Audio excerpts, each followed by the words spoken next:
doho nitie neno moromo imaki itwe ibedo puonj ne jok moko. Aparo ni puonj no ema pok ji oneno, ema omiyo pod ji timore marach nikech chike to nitie, Political Parties Act nitie, Electoral Code of Conduct be nitie, kendo jotelo gi be gin joma olony, jomosomo, omiyo ging'eyo gima chik wacho. To nitie kaka ging'eyo bende ni gibro get off scot free. Samoro giringe court, gitiyo gi chike moko mondo kik twegi, to onego agencies ma wawacho go ti matek mondo investigate, mondo o make sure ni o present evidence ma ng'ato inyalo twe mondo obed example.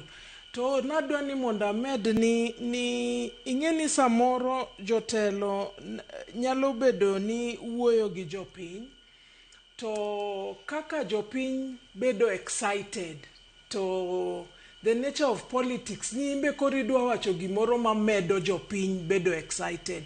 Koro iwacha wacha gik moko ka okideo. Omiyo there's a role, kaka wawacho pile, ni citizens be must play a role, nikech ineno kate mbui ka samoro ng'ato wacho gimarach, jatelo timo gimarach, to jo Kenya ema support ng'ano, kendo giwacho kaka gin gimor gi gimo wacho no.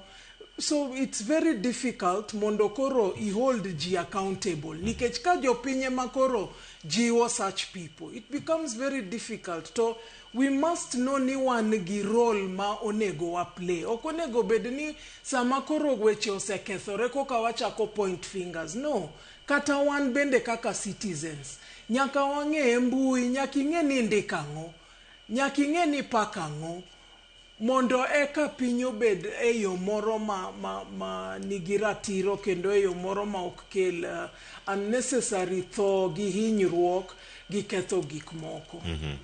Kamana inya pod en sem mano ma